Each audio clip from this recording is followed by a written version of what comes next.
ये जवान अब सुन लीजिए, अब बता दीजिएगा मीडिया के माध्यम से, अगर हमारा पहले रघुवर दास जी थे, उन्होंने हमारा मांग नहीं पूरा किया, हम लोग सत्ता परिवर्तन कर दिए, और अगर फिर भी हमारा मांग पूरा नहीं होगा तो हम लोग जो है कि एक राजनीतिक विकल्प भी तैयार करेंगे और सत्ता का सबको बेदखल करके अपने नौजवान लोग सत्ता में बैठने का काम करेंगे हम लोग। जिस ऐतिहासिक मैदान में माननीय मुख्यमंत्री जी शपथ ग्रहण किए हैं, और मात्र हम लोग जहां से बैठे 1 किलोमीटर के महज में मुख्यमंत्री जी का आवास है, माननीय दिसम गुरु जी का बगल में सटा हुआ आवास है, और ये कड़की ठंडा में पूरे राज्य के कोने कोने से पूरे कोरोना का काल का महामारी काल में अपने जान प्राण त्याग करके आए हैं, लेकिन आज 3 दिनों तक इन लोगों ने सूद लेने तक नहीं आया। और यह धारणा हम लोग का याद दिलाने के लिए कि जो सत्ता में जो बैठे हैं वो उन हुक्मरानों के लिए जो विपक्ष में रहते हुए वादा किया था, जो दम भरते हैं कि ये सरकार बेरोजगारों का सरकार है, जो दम भरते हैं ये सरकार नौजवानों का सरकार है, जो दम भरते हैं ये सरकार झारखंडियों का सरकार है, लेकिन जब से ये हुक्मरान सत्ता में बैठे हैं सारे वादा भूल गए हैं। तो आज उन्हीं को याद दिलाने के लिए हम लोग बैठे हैं, और आज तीसरा दिन है, और इस तीसरा दिन हम माननीय मुख्यमंत्री हेमंत सोरेन जी से आग्रह करते हैं कि जो विज्ञापन संख्या 4/2015 जो जिला पुलिस आरक्षी बल का जो बहाली था, जो 7272 का टोटल सीट का जो विज्ञापन था, उसमें मात्र 4700 ही का नियुक्ति हुआ है, बाकी सीट खाली है। वही खाली सीट जो विज्ञापन का कंडिका 7 में स्पष्ट रूप से लिखा हुआ है कि अगर सीट कंप्लीट नहीं होता है तो हम लोग द्वितीय सूची जारी करेंगे।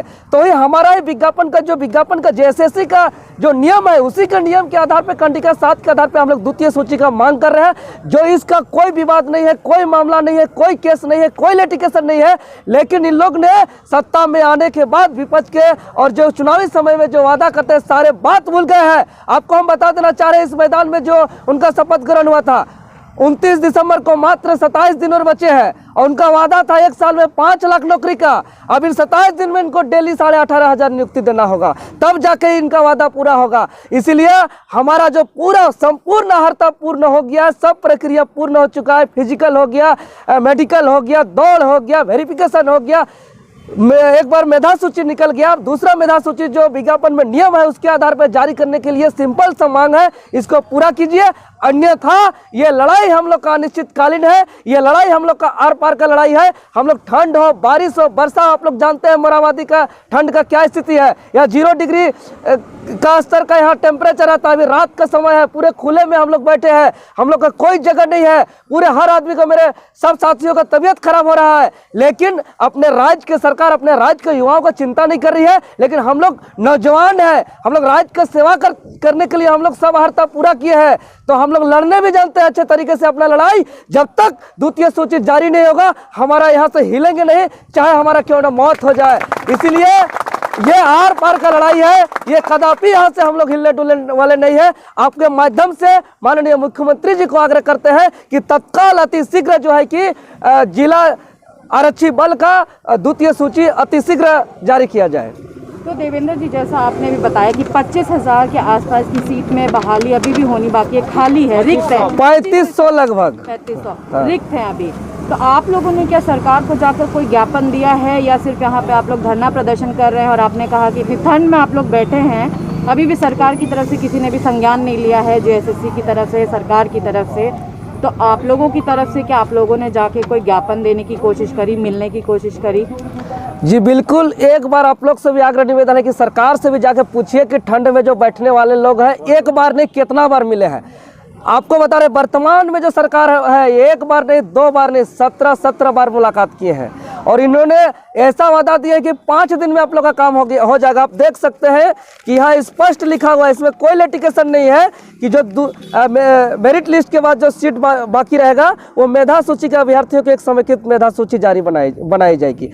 ये साफ स्पष्ट शब्दों में ये हम लोग एक बार नहीं, 2 बार नहीं, 17 बार हम लोग ने अवगत किया है। और बाकायदे उन्होंने वादा किए थे कि हमको 5 दिन का समय दीजिए, 15 नवंबर तक हम जो है कि आप लोग का लिस्ट जारी कर देंगे। तब जो है कि हम लोग को फुटबॉल की तरह सत्ताधारी लोग जो है कि खेल रहा है कि इधर से एक नेता हम लोग को विधायक मारते हैं तो गुड़क गुड़क के उधर चल जाते हैं, उधर से मारते हैं तो इधर आ जाते हैं। हम लोग को चारों तरफ गोल गोल घुमाया जा रहा है। एक बार जाकर सवाल पूछिए बेशक, हम लोग को तो लगता है कि हम लोग अपना हो सके अपना नौकरी के लिए झूठे का मांग रहे हैं। अब कोई विज्ञापन तो गलत नहीं कर रहा है, वो लोग को पता है, हम लोग के पास रिसीविंग है, हम लोग के पास वीडियो है, हम लोग के पास सारा एविडेंस है कि हम लोग 17 बार मिल चुके हैं।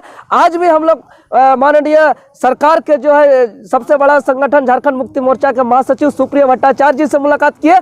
उन्होंने भी कहा कि आप लोग का जो मामला है कई बार हम लोग का आपस में चर्चा हो चुका है। आप लोग का मैक्सिमम जो है कि बार बार आश्वासन की तरह जो बोला जाता है कि 10 दिन 5 दिन 15 दिन, लेकिन 5 दिन और 10 दिन और 15 दिन नहीं गिनेंगे, हम देखेंगे द्वितीय सूची, उसके बाद ही यहाँ से उठेंगे। सरकारें आती हैं, सरकारें जाती हैं, वो अपने आश्वासन देते रहते हैं, लेकिन यही होगा कि आप लोगों को इस पर डटे रहना होगा और क्या कुछ अपनी मांगे पूरी करने के लिए आप लोग और क्या कर रहे हैं। आप लोग यहाँ पे धरना प्रदर्शन तो कर ही रहे हैं, उसके अलावा आपने क्या विपक्ष में भी जो पहले बीजेपी की सरकार थी, आपने उन समय भी ये आप उनसे जाकर मिले थे, रघुवर दास की सरकार जब थी, उसके बाद जो सत्ता पलट हुआ है आपने हेमंत सरकार से भी जाकर मुलाकात की है, तो अभी क्या आपको क्या लगता है उनकी तरफ से जो आश्वासन दिया है 5 दिन को हो गए, वो 15 तारीख को पूरे हो गए, अभी अगला महीना शुरू हो चुका है, तो अभी भी उन्होंने कोई संज्ञान नहीं लिया है, तो आप लोग कब तक बैठने का, ये अनिश्चितकालीन है ये तो समझ में आ रहा है, लेकिन कोरोना को देखते हुए, ठंड को देखते हुए आप लोगों की मांगे और स्ट्रांगली रखने के लिए आप लोग और क्या कुछ कर रहे हैं? जी बिल्कुल, ये जो अनिश्चितकालीन धरना जो देख रहे हैं ना, ये अभी गांधी के रास्ते हम लोग चल रहे हैं। हम लोग रोज संज्ञान में डाल रहे हैं कि हम लोग का मांग पूरा करिए। अगर हम लोग का मांग पे अगर हम लोग का मांग पूरा नहीं करते हैं तो आपका ये आंदोलन अलग अलग स्वरूप में बहुत बृहद रूप में दिखाई देगा। हम लोग सड़क पर उतरेंगे, रोड जाम कर देंगे, मुख्यमंत्री का घेराव करेंगे, जरूरत पड़ेगा तो चक्का जाम कर देंगे अनिश्चितकालीन के लिए, और राज्य को भी हम लोग बंद करने का काम करेंगे हम लोग। लेकिन ये जवानों का लड़ाई है, अपना हक अधिकार का लड़ाई है, अपना न्याय का लड़ाई है। ये लड़ाई कभी भी हम लोग का कमजोर नहीं होगा, ये लड़ाई हम लोग का बढ़ता जाएगा और ये आगे ये लड़ाई बहुत विशाल स्वरूप देखने को मिलेगा। पूरा राज्य भी तहस नहस हो जाएगा और जरूरत पड़ेगा तो सरकार को भी हम लोग गिराने का काम करेंगे। एक विकल्प नहीं करना है, एक विकल्प का आगे रखना है, हमारा हक अधिकार नहीं मिलेगा, हमको मेरा लाइफ बर्बाद करेगा तो क्या करेंगे? ये जवान अब सुन लीजिए, अब बता दीजिएगा मीडिया के माध्यम से, अगर हमारा पहले रघुवर दास जी थे, उन्होंने हमारा मांग नहीं पूरा किया, हम लोग सत्ता परिवर्तन कर दिए, और अगर फिर भी हमारा मांग पूरा नहीं होगा तो हम लोग जो है कि एक राजनीतिक विकल्प भी तैयार करेंगे और सत्ता का सबको बेदखल करके अपने नौजवान लोग सत्ता में बैठने का काम करेंगे हम लोग।